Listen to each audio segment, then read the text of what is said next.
Assalamualaikum warahmatullahi wabarakatuh. Waalaikumsalam warahmatullahi wabarakatuh.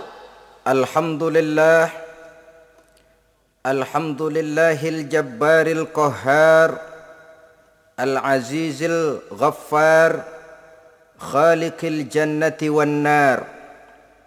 Wassalatu wassalamu ala sayyidina Muhammadinil Mukhtar wa ala alihi wa ashabihil adhar, amma ba'du. Saudara-saudara kaum muslimin rahimakumullah. Pada pertemuan terdahulu di dalam membicarakan tentang hari kiamat, saya sudah menjelaskan bahwa setelah manusia menghadapi pengadilan Qadhi Rabbul Jalil, pada akhirnya terbagilah manusia dalam dua kelompok besar, fariqun fil jannah wa fariqun fis sa'ir. Sekelompok orang masuk ke dalam surga dan segolongan lainnya lagi masuk ke dalam neraka. Maka pada pertemuan kali ini kita akan membicarakan tentang surga dan calon-calon penghuninya. Surga dalam Al-Quran selalu disebut dengan kata-kata jannah, yang wujudnya surga itu sesungguhnya merupakan suatu tempat di akhirat nanti, yang di dalam tempat itulah Allah akan memberikan balasan berupa kenikmatan yang tiada terhingga kepada hamba-hambanya yang soleh, yang bentuk kenikmatan itu dijelaskan Allah dalam hadis kursinya, a'dadtu li'ibadiyas salihin ma la aynun ra'at wa la uzunun sami'at wa la khatar ala qalbil bashar. Aku sediakan buat hamba-hambaku yang soleh satu kenikmatan yang belum pernah dilihat oleh mata, belum pernah terdengar oleh telinga, dan belum pernah terdetik dalam hati manusia tentang kenikmatan yang semacam itu. Jadi kalaupun dalam banyak ayat-ayat Al-Quran Allah menggambarkan tentang surga yang di bawahnya mengalir sungai-sungai, jangan disamakan dan dibandingkan dengan sungai yang ada di dunia ini. Kalau surga bercerita tentang pohon dengan segala buah-buahnya, jangan samakan dengan pohon dan segala buah-buahan yang ada di dunia ini. Kalau surga bercerita tentang istana, tentang tempat tidur, tentang permadani dan sebagainya, seluruhnya tidak sama dan tidak bisa disamakan atau dibayangkan dengan yang kita hadapi dalam kehidupan di dunia ini. Di sanalah manusia akan menemukan kehidupan yang hakiki, yang sebenar-benarnya, yang tidak akan pernah berubah untuk selama-lamanya. Adapun kehidupan di dunia ini, boleh saja kita katakan kehidupan yang kamuflase, fata morgana, atau dalam bahasa agama sering disebut dengan kehidupan khayali. Ia berubah, ia bertukar, ia berganti oleh pergeseran masa dan pertukaran waktu. Kita jadi orang kaya di dunia, bagaimanapun kayanya kita, kekayaan itu tidak lain adalah kekayaan khayali namanya. Hari ini dia kaya, besok dia boleh jatuh bangkrut. Tengoklah orang-orang kaya di dunia ini, yang tidak cuma sekedar memperkaya diri untuk dirinya sendiri saja, tapi kadang-kadang sudah mempersiapkan untuk anak-anaknya, untuk cucu-cucunya, untuk iparnya, untuk besannya, pendeknya untuk seluruh keluarganya. Tidak cukup harta cuma untuk 1, 2, 3 bahkan sampai 7 keturunan. Tidak cukup dengan uang miliaran malah triliunan. Tidak cukup dengan punya tanah yang luas, malah gunung dibeli, laut dibeli, langit pun kalau dijual mau dibeli. Sudah melampaui batas yang dinamakan kewajaran, dihinggapi penyakit rakus bin serakah alias tamak. Lalu menghalalkan segala macam cara untuk mencapai harta, padahal itu tidak lebih dari bayangan khayali. Harta yang banyak itu mampukah menolak penyakit yang hendak datang? Harta yang banyak itu mampukah menahan tumbuhnya uban selembar di atas rambutnya? Harta yang banyak itu mampukah mencegah sebuah giginya yang hendak permisi? Dan pada akhirnya harta yang begitu banyak itu mampukah menolak kedatangan malaikat maut? Sama sekali ternyata tidak. Itulah kekayaan khayali namanya. Karena itu orang yang terbuka mata hatinya, dia tidak hanya mengejar kekayaan khayali ini, dia mengejar kekayaan hakiki yang terpendam di dalam kepribadian berupa al-akhlaqul karimah. Akhlak dan budi pekerti yang terpuji yang menghiasi jiwa dan kehidupannya. Ada sifat sabarnya, ada sifat syukurnya, ada sifat qanaahnya, dan segala macam akhlak yang terpuji. Itulah kekayaan jiwa yang tidak bisa dinilai dengan materi.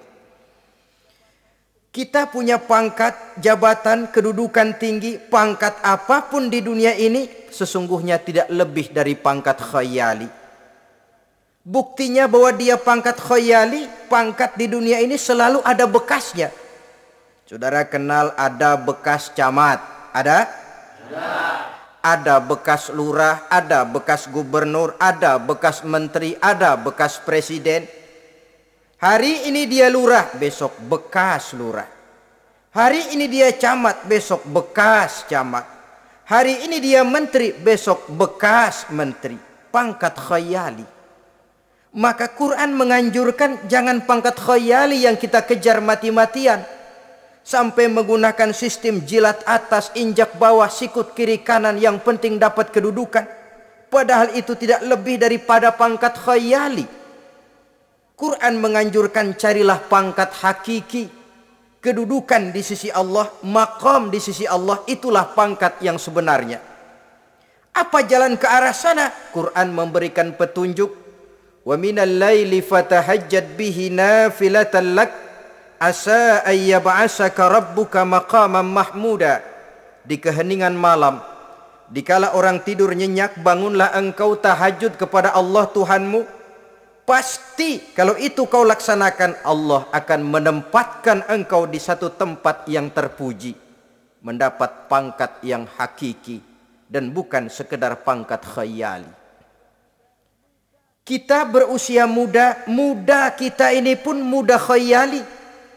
Berapa lama kita muda? Hari berubah jadi minggu, minggu bertukar menjadi bulan, bulan pergi datanglah tahun. Pergeseran masa dan pertukaran waktu membuat kita jadi berubah. Kulit yang tadinya kencang jadi lentur dan keriput. Segalanya berubah. Oleh karenanya, pada kehidupan di sorga nanti, orang akan menemukan kehidupan yang hakiki, yang tidak akan pernah berubah untuk selama-lamanya. Nah, kita akan mulai dengan menjelaskan bagaimana sebenarnya keadaan sorga itu. Pertama, luasnya. Berapa sih luasnya sorga? Dengan logika, sekarang ini dunia dihadapi dengan kekhawatiran terhadap peledakan penduduk yang nyaris tidak terkendali. 5 miliar lebih jumlah manusia yang nongkrong di permukaan bumi. Tapi sesungguhnya planet bumi yang kita tinggali ini cuma satu planet kecil dari 9 buah planet yang berada dalam sistem tata surya matahari yang lazimnya kita namakan galaksi. Selain tata surya matahari yang namanya galaksi itu, masih terdapat lagi galaksi-galaksi lain yang dengan sendirinya juga dikitari oleh planet-planet lain. Dan bumi kita yang kita tinggali ini, yang dihuni oleh tidak kurang 5 miliar manusia, hakikatnya cuma setitik debu di tengah angkasa alam yang luas ini. Oleh karenanya, di dalam surah Ali Imran ayat 173, ayat 133, Allah Subhanahu wa taala menjelaskan, "Wasari'u ila maghfiratin min rabbikum wa jannatin arduhas samawati wal ardu uiddat lil muttaqin." Bersegeralah kamu menuju ampunan Allah dan surga yang luasnya seluas langit dan bumi.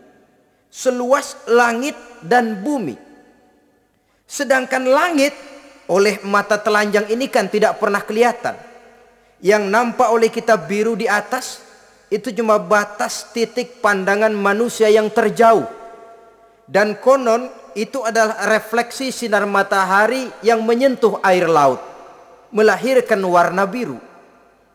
Sedangkan hakikat langit itu sendiri sampai hari ini belum terjangkau oleh kemajuan ilmu pengetahuan. Sejauh-jauhnya manusia pergi baru ke bulan. Mungkin dalam beberapa tahun mendatang dia akan pergi ke planet-planet Mars dan planet-planet lainnya.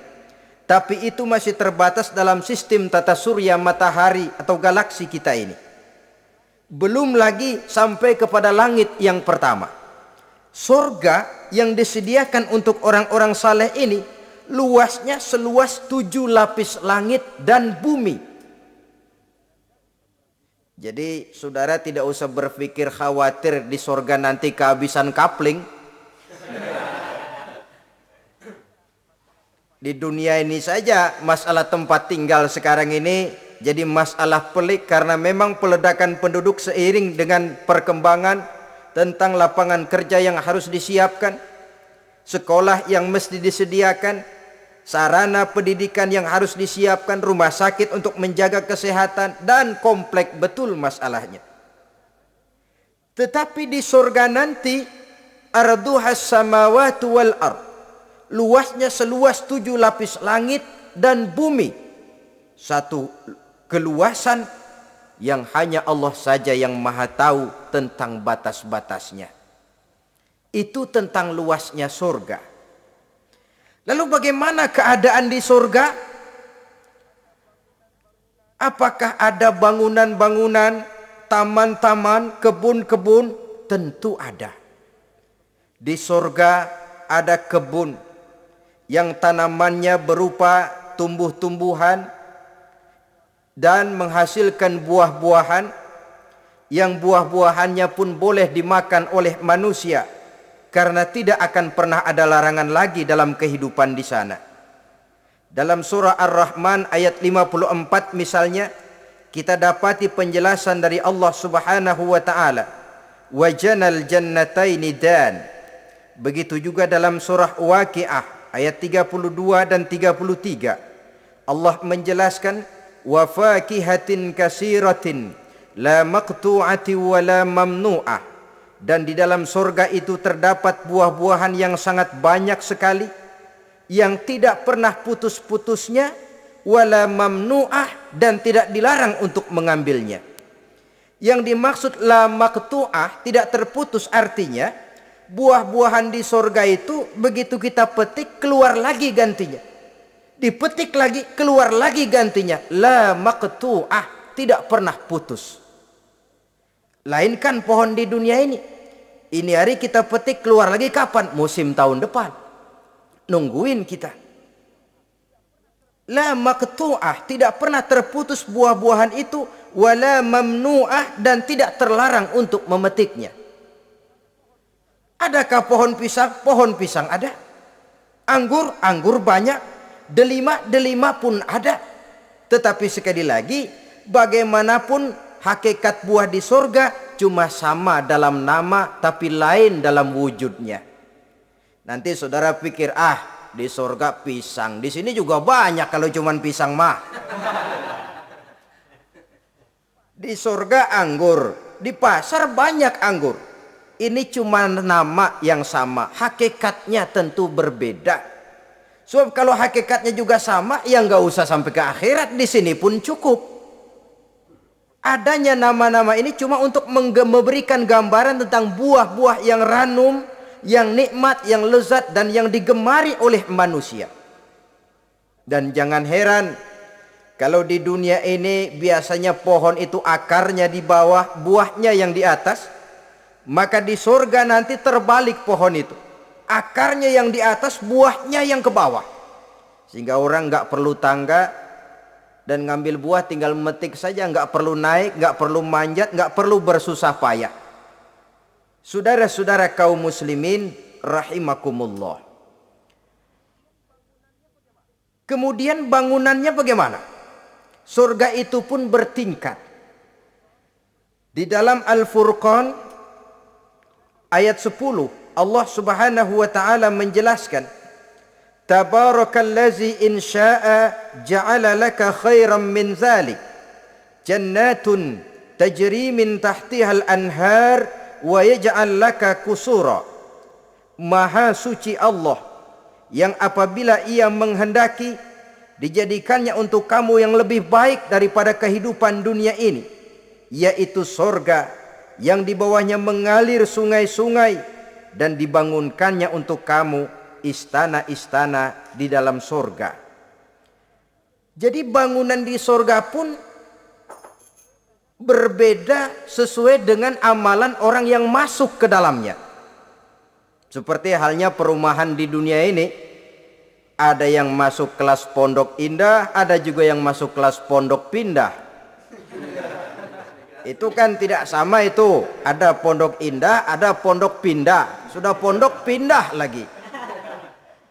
Kenapa bisa berbeda begitu? Ya tergantung kekuatan ekonominya. Makin tinggi nilai kekuatan ekonominya, makin mampu dia mendirikan istana di dunia. Tapi di surga nanti yang bikin mampu bukan ekonomi. Yang bikin mampu adalah amalan pada waktu hidup di dunia. Makin banyak amalnya, dengan sendirinya makin baguslah istananya di surga. Tetapi yang namanya surga dapat empernya juga sudah lumayan betul itu. Seemper-empernya surga masih jauh lebih baik daripada sebagus-bagus istana di dunia ini. Taj Mahal, bangunan yang mengagumkan. Istana Raja Persia, bangunan yang menggiurkan. Sehebat-hebatnya istana dunia, masih jauh lebih mending empernya surga. Konon ya, menurut satu riwayat, baunya surga itu sudah bisa dicium 40 tahun perjalanan. Menurut riwayat lain 500 tahun perjalanan. Menurut riwayat satu lagi 70 tahun perjalanan. Baunya surga sudah dapat dicium oleh manusia. Saudara-saudara kaum muslimin rahimakumullah. Nah, di dalam bangunan-bangunan surga itu, seperti halnya terdapatlah kamar-kamar ghuraf dalam istilah Quran itu, yang juga berisi divan, ranjang, tempat-tempat tidur yang indah-indah, dilengkapi dengan kasur-kasur yang tebal dan empuk, bantal dan permadani yang daripadanya bertahtakan emas. Terulah tempat tidur paling menggiurkan kita zaman sekarang ini yang namanya Dunlopillow atau Alga Spring Bed. Sejauh itu bayangan kita menggambarkan masih belum apa-apanya ketimbang tempat tidur yang ada di surga itu nanti. Saudara-saudara kaum muslimin, apakah juga penduduk surga makan, minum, memakai pakaian? Iya. Mereka akan beroleh gelas, piala, kendi, cerek, dan piring-piring yang terbuat dari emas dan perak. Tentu tidak usah gambarkan lagi macam emas dan perak di dunia. Emas dan peraknya akhirat, saudara-saudara. Tetap saja mala ainun ra'at, wala uzunun sami'at, wala khatara fi qalbil bashar. Belum pernah dilihat mata, belum pernah didengar telinga, dan belum pernah terdetik dalam hati manusia tentang wujud yang semacam itu. Apa pakaian mereka? Pakaian penduduk surga dari sutra yang lembut dan tebal berwarna hijau. Kemudian saudara-saudara, sungai juga mengalir di sana. Mata airnya antara lain berwarna jernih, ada yang air susu, ada yang sungai madu, ada yang khamar atau sungai arak, dan penduduk surga boleh meminumnya, tidak ada larangan sama sekali. Timbul pikiran konyol, kalau di surga orang pada minum arak, apa banyak yang teler di surga? Ya tentu tidak. Sebab di sana saya katakan tadi kehidupan yang hakiki. Segalanya diperbolehkan, segalanya dipersilahkan. Nah, lalu untuk masuk ke surga itu apa melalui pintu? Memang melalui berbagai macam pintu. Dan ada pintu-pintu khusus yang tidak boleh dimasuki orang lain. Sayyidina Abu Bakar Siddiq radhiyallahu an pernah bertanya tentang hal itu kepada baginda Nabi. Ya Rasul, apakah di surga ada pintu-pintu khusus? Ada, Abu Bakar. Ada di dalam surga itu pintu yang namanya Rayyan. Tidak boleh masuk ke pintu itu melainkan orang-orang yang puasa. Orang-orang yang rajin puasa, mereka akan masuk ke surga melalui satu pintu yang dinamakan Babur Rayyan atau pintu Rayyan. Ada pintu jihad. Yang masuk lewat itu hanya mereka orang-orang yang waktu di dunia sepanjang hidupnya berisi jihad, menegakkan dan meninggikan kalimat Allah. Ada babu sedekah, pintu yang hanya boleh diliwati oleh orang-orang yang rajin bersedekah, ringan tangan dalam memberikan bantuan kepada orang-orang yang memang memerlukannya. Dan setiap orang melalui pintu yang sesuai dengan amalannya masing-masing. Ketika itu Abu Bakar bertanya, ya Rasul, apa ada orang yang dipanggil dari tiap pintu? Tiap pintu manggil dia. Kata Nabi, ada Abu Bakar, dan saya doakan kau masuk salah satu di antara orang yang dipanggil dari tiap pintu. Ini orang multi komplek ini. Puasa, dia ahli puasa. Soal jihad, sepanjang hidupnya dia jihad. Sedekah memang tangannya pemurah. Tahajud memang tiap malam. Sementara itu akhlaknya luhur, tiap pintu manggil dia.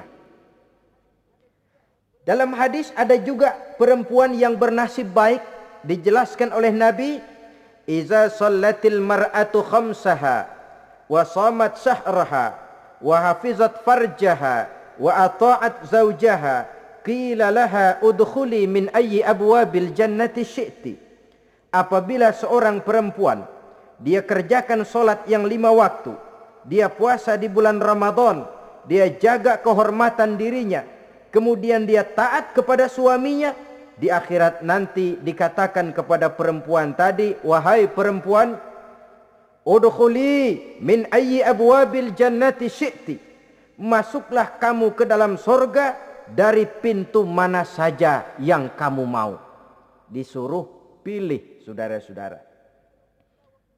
Nah, kalau kita waktu di dunia ini tidak ada keistimewaan amal, bingung mau masuk pintu mana. Ramadan puasanya kayak gendang. Depan doang sama belakang, penutupan sama pembukaan, peserta kehormatan. Tengah-tengahnya kosong. Nanti mau masuk pintu Rayyan, ditanya, ini pintunya orang yang puasa. Kamu puasa Ramadan? Puasa juga sih. Puasa juga sih bagaimana? Iya, pembukaan mau penutupan. Tengahnya kosong, nggak bisa lewat pintu sini. Cari pintu lain saja. Mau masuk kita lewat pintu jihad. Ditanya lagi, kamu lewat sini apa merasa pernah berjuang membela agama waktu di dunia? Mau lewat pintu solat, apa kau termasuk orang yang konsekuen menjaga solat?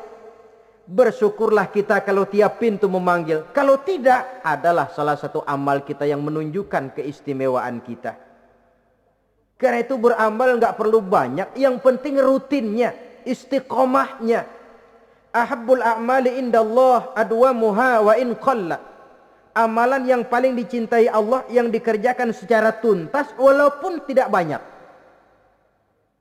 Saudara baca ayat Quran nggak banyak, satu malam cuma 3 ayat, tapi rutin tiap malam 3 ayat, tiap malam 3 ayat. Itu lebih dicintai Allah daripada sekali ngaji 1 juz, terus 3 bulan nggak ngaji-ngaji. Lebih baik yang sedikit-sedikit ini tapi rutin, dia akan menjelma menjadi amalan yang banyak. Daripada sekalinya banyak lalu ke belakangnya malah tidak ada sama sekali. Hendaknya ada amalan-amalan kita yang menunjukkan keistimewaan dan kelak akan menjadi pintu yang kita tempuh di surga nanti.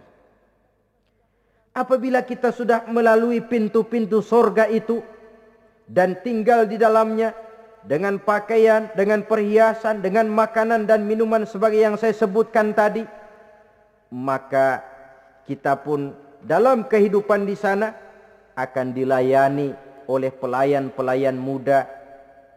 Yatufu alaihim wildanun mukhalladun. Pelayan-pelayan yang muda itu keliling melayani apa keperluannya dan tidak pernah tua pelayan itu, sebagaimana kita pun tidak akan pernah tua. Pendeknya sudah jadi king of king di surga itu, jadi raja di raja. Fasilitas serba cukup, apa yang kita mau tersedia, tidak ada larangan dan pelayan seperlunya diberikan kepada kita. Nah, bagaimana keadaan penduduk surga? Dari Imam Turmuzi dijelaskan satu hadis, berkata Hasan al-Basri, ahlul jannati kulluhum abna'u salasa wa salasin sanah. Mereka rata-rata orang-orang muda penduduk surga itu. Umurnya tidak lebih 33. Ya, muda-mudanya, cakep-cakepnya, ganteng-gantengnya. Pantas kalau satu hari ada perempuan tua menghadap Rasul. Ya Rasul, saya ahli ibadah. Saya beriman kepada Allah. Saya cinta kepada Islam. Apakah saya akan masuk surga ya Rasul? Nabi senyum. Enggak bu, nenek-nenek enggak masuk surga. Itu perempuan nangis sejadi-jadinya. Ya Rasul, kalau gitu sia-sia tahajud saya, sia-sia puasa saya, sia-sia segala macam ibadah saya. Nenek-nenek enggak masuk surga ya Rasul. Sayang benar segalanya ini. Rasul kemudian menghampiri perempuan tadi. Bu, kalau yang ibu bilang itu benar, ibu masuk surga. Cuman di sana ibu balik muda lagi. Kulit enggak kempot kayak begitu, rambut enggak putih macam begitu. Ibu nanti di surga bakal jadi muda lagi. Salasa wa salasin, umur 33 tahun. Rata-rata seluruh penduduk surga umurnya begitu. Tidak ada yang tua, tidak ada yang anak-anak, tidak ada yang remaja, rata-rata segitu. Nah, lalu bagaimana? Di surga hati mereka menjadi satu di antara sesama penduduk surga. Tidak ada yang iri hati, tidak ada yang punya sifat dendam. Itu keadaan di surga. Walaupun bertetangga, yang satu bisa mengunjungi yang lain, yang satu bisa nengokin yang lain, tapi tidak ada sikap iri hati dan dengki. Tidak ada yang satu datang ke tempat saudaranya di surga, loh kapling lu lebih luas dari gua nih, nggak adil Tuhan. Tidak ada. Semuanya hati sudah menjadi satu. Tidak ada dendam, tidak ada iri hati. Kan jauh bedanya dengan kehidupan di dunia ini toh. Kadang-kadang di dunia ini begitulah romantikanya. Kita melarat, disuraki orang. Kita sedikit kaya, diselidiki orang. Ada saja yang iri, ada saja yang hasut. Dan selalu mencari cara untuk menjatuhkan kita. Di surga hal semacam itu tidak akan kita temui. Orang tidak punya sifat iri hati dan dendam. Lalu bagaimana lagi keadaan penduduk surga itu? Mereka selalu merasa senang dan bahagia. Tiap hari, tiap saat yang dirasakan cuma itu saja. Tidak diselingi seperti kehidupan di dunia ini, di mana senang berseling dengan susah, bahagia berganti dengan derita, ada senyum bahagia, ada tangis menahan derita. Itu romantika kehidupan di dunia. Di akhirat itu tidak akan pernah ditemui dalam surga nanti. Orang selalu merasa senang karenanya di sana tidak ada keluh kesah, tidak ada orang yang murung, tidak ada orang yang narik napas panjang sambil menghitung bintang di langit. Selalu merasa senang dan selalu merasa bahagia. Lalu bagaimana kondisi fisik mereka? Di surga tidak ada orang yang cacat, baik ia cacat rohani ataupun cacat jasmani. Seperti yang kita temui di dunia ini, ada saja cacatnya. Kadang-kadang jasmani sehat, rohaninya sakit. Kadang-kadang rohaninya bagus, jasmaninya cacat. Di surga orang sempurna, komplit, cukup. Tidak ada yang cacat rohani ataupun yang cacat jasmani. Kalau dalam kehidupan di dunia ini mereka cacat, bagaimana? Mereka akan utuh dan sempurna apabila masuk ke dalam surga. Dan di surga, sungguh pun mereka makan, sungguh pun mereka minum, mereka tidak akan pernah buang air. Baik air besar maupun air kecil. Sebab kalau makan dan minum di surga harus buang air, tentu malaikat harus menyediakan WC. Dan kalau surga sudah ada WC, tentu tinja yang repot. Saudara-saudara kaum muslimin, tidak buang air juga tidak buang angin. Dan tidak sakit, tidak terkena penyakit. Penyakit apapun namanya, sudah di surga itu daerah bebas penyakit. Jadi barangkali kalau keluar ke halaman surga nggak pakai baju masuk angin, tidak. Sebab di sana repot nyari duit kerokan. Segalanya sempurna, segalanya cukup. Lalu bagaimana kalau tiap saat mereka makan, tiap saat mereka minum tapi tidak buang air? Konon keringat yang keluar dari mereka, tubuh mereka. Dan keringat yang keluar itu mengandung bau kasturi yang amat sangat harum baunya. Saudara-saudara, kemudian penduduk surga itu oleh Allah diberikan teman hidup yang namanya bidadari. Makhluk Allah yang teramat sangat cantiknya, yang tidak bisa kita bayangkan macam apa cantiknya. Barangkali kalau kita menonton film, kita kagum dengan bintang-bintang film kenamaan yang cantiknya selangit. Itu mah belum ada seujung kukunya dari para bidadari. Mereka dalam Quran disebut azwajun mutahharah, istri yang disucikan. Apa pengertian suci di sini? Belum pernah tersentuh sebelumnya, baik oleh manusia, baik oleh jin, baik oleh malaikat sekalipun. Jadi memang orisinil, build up dari sononya belum kepake. Khusus untuk manusia yang masuk surga. Belum pernah kepegang sama manusia. Jangankan manusia, jin dan malaikat saja belum pernah megang. Lain kan di dunia sekarang ini kita mau cari barang orisinil sudah repot. Ya mujurlah kalau saudara menemukan seorang gadis yang orisinil paten masih build up, barangkali mujur. Tapi umumnya terutama di kota-kota besar, ya sudah kita dapat second hand juga masih lumayan. Kalau tidak rongsok-rongsok bener mah. Ini kadang-kadang sudahlah second hand, kondisinya juga 30%. Udah mesti nyerpis melulu kita ini.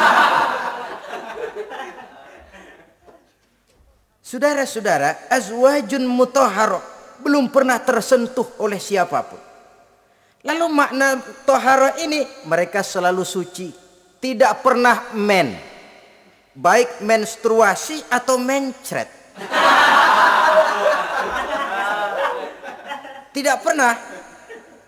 Dan kalau perempuan kita, istri-istri kita di dunia ini kan 1 minggu dalam sebulan terkena dapat fasilitas dia untuk tidak sholat, untuk tidak ibadah, masa haid itu. Perempuan di surga yang namanya bidadari tidak akan pernah mengalami haid. Lalu apalagi keistimewaannya? Selalu perawan. Tidak pernah janda. Walaupun tiap hari dipakai, habis dipakai perawan lagi. Saudara-saudara yang saya hormati, itu diperuntukkan untuk penduduk-penduduk surga. Loh, itu laki-laki itu. Iya, kalau perempuan bagaimana? Satu riwayat menjelaskan mereka akan menjadi ratu di surga dengan segala kenikmatan yang juga tidak pernah mereka bayangkan sebelumnya. Riwayat lain menjelaskan bahwa mereka juga akan berkumpul dengan suami, istri dan anak-anaknya jikalau mereka memang orang-orang soleh. Ada juga riwayat lemah menjelaskan bahwa mereka akan mendapat bidadara istilahnya. Saudara-saudara kaum muslimin rahimakumullah. Pendeknya surga dan seluruh kenikmatan yang ada di dalamnya tidak pernah mata melihat, belum pernah telinga mendengar, belum pernah terdetik dalam hati manusia. Oh, di surga begini kali ya. Berbeda dengan itu. Oh, bidadari begini kali ya. Kalau masih begini kali ya, masih bisa dibayangin. Ini sudah nggak bisa dibayangin. Jadi nggak usah begini ya begitu ya. Saudara-saudara, apabila orang sudah masuk ke dalam surga, bertemu dengan sesama teman waktu di dunia, surah At-Tur menjelaskan ayat 25-26, wa aqbala ba'duhum ala ba'di yatasaalun qalu inna kunna qablu fi ahlina musfikin famanna Allahu alaina wa waqana azabas samum. Apabila mereka telah masuk ke dalam surga, sebagian yang lain berkunjung kepada sebagian yang lain. Cara kita belah sono, ini teman kita dulu waktu di dunia, yuk samperin yuk. Ba'duhum ala ba'di yatasaalun, saling tanya menanya. Kalau istilah kita, sampai juga kemari? Iya. Saya waktu di dunia dulu sebenarnya sudah khawatir takut mendapat azabnya Allah, tapi Allah memberikan karunia kepada saya diselamatkan dari azab, dari mara bahaya neraka, sampailah saya ke dalam surga ini. Alhamdulillah. Bagaimana kabarnya ente? Alhamdulillah saya juga sampai ke surga ini. Si fulan bagaimana? Nyangkut kali dia mah di neraka. Yatasaalun, saling tanya menanya hal ihwal dan keadaan mereka. Tapi satu hal yang jelas saudara-saudara, di surga nanti itu tidak ada perkataan yang sia-sia, tidak ada ucapan kotor, tidak ada omongan keji, dan tidak ada omongan kosong. Tidak ada omongan yang sia-sia, ucapan-ucapan yang kotor, mencaci maki, itu tidak ada. Karena sifat marah pun tidak ada dalam surga. Kalau di sini kadang-kadang sedikit marah sudah semrawut, kata-kata kita sudah out of control. Di sana tidak ada kata-kata kosong yang tidak ada manfaat dan tidak ada gunanya. Saudara-saudara kaum muslimin rahimakumullah. Kemudian yang terakhir, kita akan membicarakan apa saja nama-nama surga itu dan siapa calon orang-orang yang masuk ke dalamnya. Pertama, yang dinamakan Jannatul Firdaus atau surga Firdaus. Surga Firdaus ini oleh Allah Subhanahu wa taala disediakan untuk orang yang dijelaskan dalam surah Al-Mu'minun ayat 1 sampai dengan 11. Qad aflahal mu'minun, beruntunglah orang-orang yang beriman. Jadi kalau saudara ingin dapat kapling di tempat yang namanya Firdaus, itu boleh pesan mulai sekarang. Nafas masih ada, Allah masih memberikan kesempatan untuk hidup, pesan tempat dari sekarang. Apa harga karcisnya? Pertama, qad aflahal mu'minun, harus beriman. Ini syarat mutlak. Tidak beriman, gak usah minta karcis. Minggir. Ini karcis pertama harus untuk orang yang beriman. Setelah itu yang kedua apa? allazina hum fi salatihim khashi'un. Mereka yang khusyuk di dalam solatnya. Jadi untuk mendapat tiket ke surga Firdaus itu setelah beriman khusyuk di dalam solat. Artinya khusyuk tarkul ghair li ajlil amal. Meninggalkan yang lain dan hanya memfokuskan diri kepada satu pekerjaan yang sedang dihadapi. Kalau kita makan sambil ngobrol itu namanya makannya nggak khusyuk. Sebab ada sambil ngobrolnya. Nah, solat yang khusyuk, solat yang di dalamnya tidak berisi yang lain kecuali solat itu. Meninggalkan yang lain dan hanya memfokuskan diri saja untuk melaksanakan suatu amalan. Dan solat khusyuk itu berat. Kadang-kadang waktu mau solat kita nggak ingat apa-apa. Begitu sudah masuk takbir yang kita lupa malah kita ingat. Itu kurang ajarnya iblis. Mau solat nyari dompet nggak ketemu, begitu takbir. Aduh, dompet di atas meja. Ini kalau sembahyang lama-lama digerataki orang nanti nih. Mulai kocar kacir solat kita.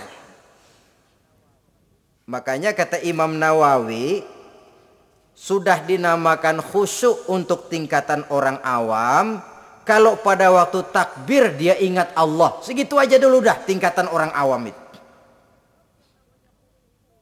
Sebab yang namanya khusyuk itu hudurul qalbi wa sukunul jawarih. Hatinya ikut sholat, anggota badannya tenang tentram di waktu sholat, khusyuk. Kalau waktu sholat garuk sono, garuk sini, kaki ketekas, ketekus. Itu sudah anggota badannya nggak khusyuk. Atau anggota badannya tenang, tentram, nggak gerak-gerak. Cuma hatinya ngayab kemana-mana. Badannya di musola, hatinya di pasar. Itu juga nggak khusyuk. Dan itu berat. Karena itu ini syarat kedua untuk mendapat tiket ke Firdaus. Imam Ali saja pernah dites oleh Rasul. Ya Ali, saya ya Rasul, kalau kau bisa sembahyang khusyuk, aku boleh kasih kau serban. Kamu boleh pilih yang hijau apa yang putih nanti. Baik ya Rasul, sembahyang beliau 2 rakaat. Selesai salam ditanya, yang mana sorbannya Li? Kata Imam Ali, yang hijau ya Rasul. Belum nengok udah yang hijau ya Rasul. Kata Nabi, kalau begitu ente nggak khusyuk Li. Kenapa? Mungkin tadi waktu sujud mikirin, ntar kalau gua ditawarin milih yang hijau aja dah. Belum nengok sudah menjawab. Saudara-saudara, yang ketiga, wallazina hum 'anil lagwi mu'ridun. Orang-orang yang menghindarkan diri dari ucapan dan perbuatan yang sia-sia, yang tidak ada gunanya. Ini tiket yang syarat yang ketiga untuk mendapat tiket ke Firdaus itu menghindarkan diri baik dari ucapan ataupun perbuatan yang sia-sia, yang tidak ada nilainya baik dalam pandangan manusia, lebih-lebih lagi dalam pandangan Allah. Yang keempat, wallazina hum lizzakati fa'ilun. Mereka yang aktif membayar zakat. Kemudian yang kelima, wallazina hum lifurujihim hafizun illa ala azwajihim aw ma malakat aymanuhum fa innahum ghairu malumin. Orang-orang yang memelihara kehormatan dirinya kecuali kepada istrinya atau kepada budak sahayanya, pandai mengendalikan nafsu, tidak terperosok memperturutkan syahwatnya. Yang keenam, wallazina hum li amanatihim wa ahdihim raun. Orang yang pandai menjaga amanah dan pandai menepati janji. Saudara-saudara, kalau janji ditepati, sebab janji adalah hutang. Yang ketujuh, wallazina hum ala salawatihim yuhafizun. Mereka juga selalu memelihara, tidak cuma sekedar khusyuk, tapi memelihara solat dengan baik. Ayat ke-11 dari Al-Mu'minun ini ditutup oleh Allah dengan jelas, ulaika humul warisun allazina yarisunal firdausa hum fiha khalidun. Mereka itulah para ahli waris yang akan menerima warisan berupa surga Firdaus dan mereka kekal di dalamnya. Kalau tadi sudah kita tangkap bahwa begitu besar kenikmatan yang ada di dalam surga, ternyata barang yang mahal memang tidak mudah untuk didapat. Saudara-saudara, inilah surga Firdaus. Adapun yang kedua, nama surga itu disebut dalam Quran Jannatu Adnin, surga Aden. Untuk siapa mereka? Dalam surah Ar-Ra'd ayat 22 dan 23 Allah menjelaskan, wallazina sabaru ibtigha'a wajhi rabbihim wa aqamus shalah wa anfaqu mimma razaqnahum sirran wa alaniyah wa yadra'una bil hasanati sayyi'ata ulaika lahum uqbad dar jannatu adnin yadkhulunaha. Dan orang-orang yang sabar, wallazina sabaru, orang-orang yang sabar. Sabar dalam apa? Ibtigha'a wajhi rabbihim, dalam menuntut keridhaan Allah. Sabar dalam mencari keridhaan Allah. Sujud mencari keridhaan Allah, sabar. Puasa mencari keridhaan Allah, sabar. Melaksanakan segala macam ibadah untuk mencari keridhaan Allah, sabar. Ini syarat untuk mendapat tiket ke surga Aden nanti, Jannatu Adnin. Sabar dalam mencari ridho Allah. Apalagi di zaman sekarang katanya persaingan hidup makin tajam, lapangan kerja makin sulit, mental hipokrit makin merajalela, golongan munafik alias bunglon ada di mana-mana. Kalau nemplok di daun kuning warnanya kuning, hinggap di daun hijau dia jadi hijau, nempel di dahan coklat jadi coklat. Menjilat ke sana kemari, bukan untuk mendapat ridho Allah kadang, tapi untuk mendapat ridho atasannya, mendapat restu atasannya. Ini kan realita dalam kehidupan. Saudara-saudara, mencari muka. Padahal seorang muslim ibtigha'a wajhi rabbihim, sabar dalam mencari ridho Allah. Lalu wa aqamus shalah, mereka mendirikan salat. Di sini hanya pengertian umum, mendirikan salat. Kalau dalam Firdaus tadi ditegaskan tidak cuma sekedar mendirikan, tapi juga khusyuk dan memelihara. Ini mendirikan, saudara-saudara. Maaf, ada orang yang mengerjakan sholat, ada orang yang mendirikan sholat. Apa bedanya itu? Kalau mengerjakan sholat cuma sekedar gugur kewajiban. Pokoknya gugur kewajiban beres. Kadang-kadang pulang sembahyang Jumatnya bersendal. Enggak sembahyang dia, sembahyang.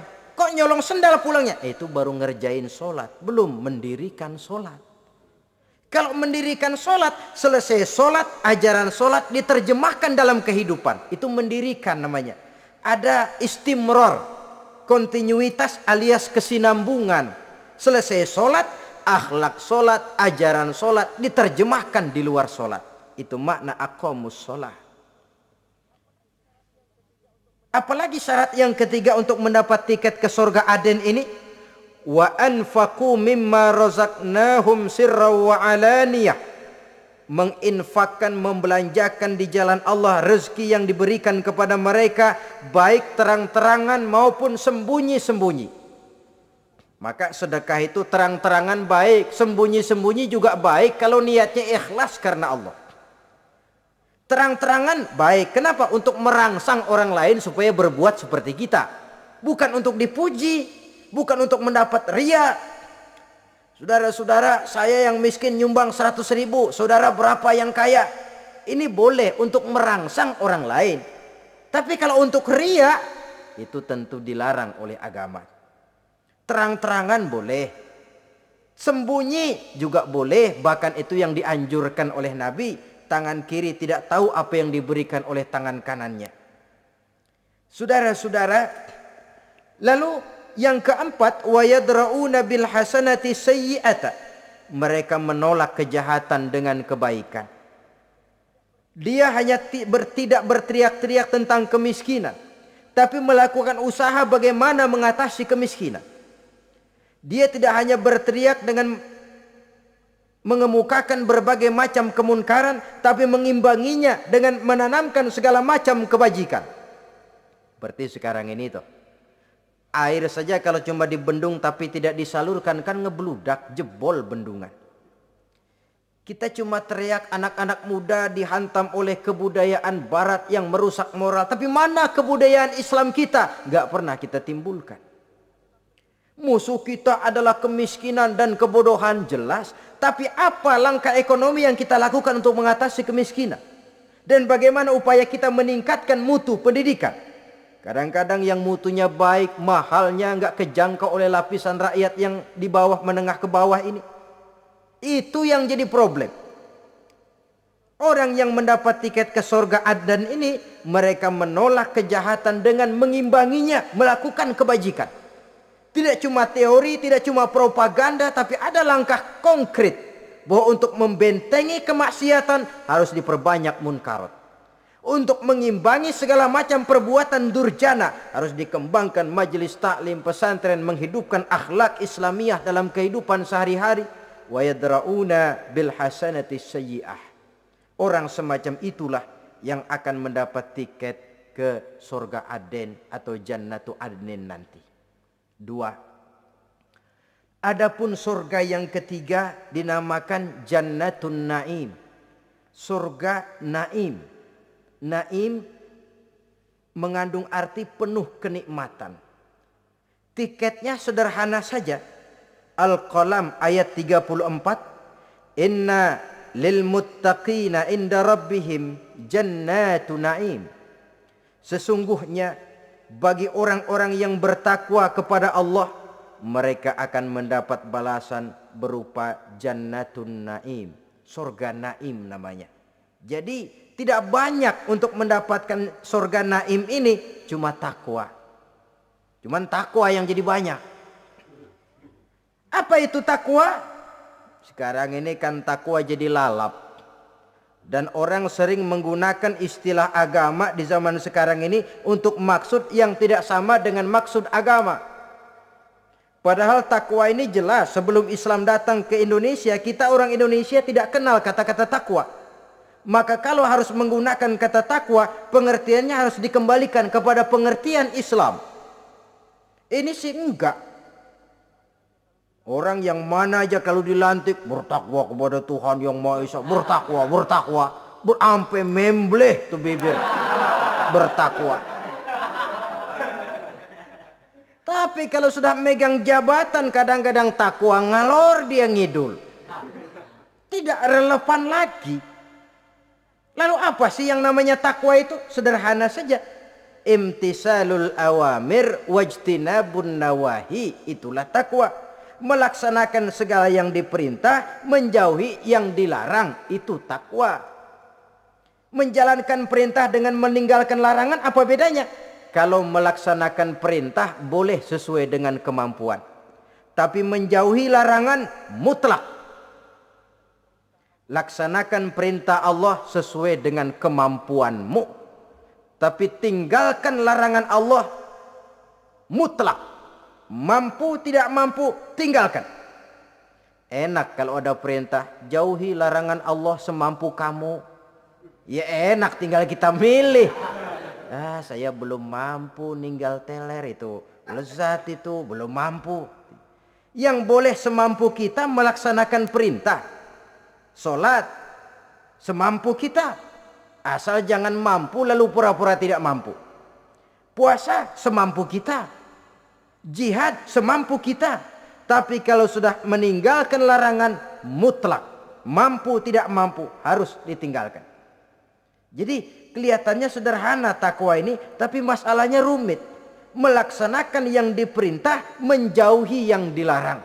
Dan itu tiket untuk mendapatkan surga Naim atau Jannatun Naim. Yang keempat, saudara-saudara, di antara nama surga itu ada yang disebut surga ma'wa atau Jannatul Ma'wa. Apa tiket untuk sampai ke sana? Surah An-Nazi'at ayat 40 dan 41. Wa amma man khafa maqama rabbih wa nahan nafsa 'anil hawa fa innal jannata hiyal ma'wa. Sesungguhnya orang-orang yang takut kepada larangan Tuhannya, wa nahan nafsa 'anil hawa, dan sanggup mengendalikan nafsu, sanggup mengendalikan diri dari memperturutkan hawa nafsu, fa innal jannata hiyal ma'wa, surga ma'walah tempat tinggalnya nanti. Jadi tiket ke jannatul ma'wa ini pertama, khafa maqama rabbih, takut kepada batas-batas yang telah ditentukan oleh Tuhannya. Ini batasnya, kamu jangan nyebrang ke sini. Ini batas yang halal, ini yang haram, ini yang hak, ini yang batil, ini yang ma'ruf, ini yang munkar. Orang yang ingin mendapat tiket ke ma'wa, dia takut batas-batas itu. Lalu sanggup mengendalikan diri, tidak sampai memperturutkan hawa nafsunya. Itu tiket ke surga ma'wa. Yang kelima dinamakan surga Darussalam atau Jannah Darussalam. Dijelaskan dalam Al-An'am ayat 126 dan 127. Wa hadza sirata rabbika mustaqima wa qad fassalna al-ayati liqaumin yatazakkarun lahum darussalam inda rabbihim wa huwa waliyuhum bima kanu ya'malun. Inilah jalan Tuhanmu yang lurus. Telah kami pisahkan ayat-ayat kami bagi kaum yang mau berfikir. Jadi kelihatan di sini untuk mendapat tiket ke Darussalam, istiqomah mengikuti jalan lurus, istiqomah berpegang kepada Islam, dan pandai membedakan apa yang memang oleh Allah sudah dibedakan, antara yang hak dan batil, antara yang benar dan salah, dan selalu ingat kepada ayat-ayat Allah. Itu surga Darussalam. Yang keenam dinamakan Darul Muqamah. Siapa penghuninya? Surah Fatir ayat 34-35. Wa qalu alhamdulillahillazi azhaba 'annal hazan inna rabbana laghafurun syakur allazi ahallana darul muqamah min fadlihi la yamassuna fiha nasabun wa la yamassuna fiha lughub. Yaitu orang-orang yang senantiasa bertahmid, memuji kebesaran Allah Subhanahu wa taala, mereka akan mendapatkan Darul Muqamah. Yang ketujuh dinamakan surga Maqamul Amin. Ini pun disediakan untuk orang yang bertakwa, seperti dalam Ad-Dukhan ayat 51, innal muttaqina fi maqamin amin. Dan yang terakhir, yang kedelapan adalah surga khuldi atau jannatul khuldi. Dalam surah Al-Furqan ayat 15 dijelaskan, qul adzalika khairun am jannatul khuldi allati wu'idal muttaqun kanat lahum jazaan wa masira. Saudara-saudara kaum muslimin rahimakumullah, oleh terbatasnya waktu, inilah sekelumit tentang surga dan calon-calon penghuninya. Mudah-mudahan dijadikan kita oleh Allah termasuk salah seorang di antara calon-calon yang kelak akan menjadi penghuni surga, mendapat kenikmatan yang kekal dan abadi di dalamnya. Amin ya rabbal alamin. Terima kasih atas segala perhatian. Mohon maaf atas segala kekurangan.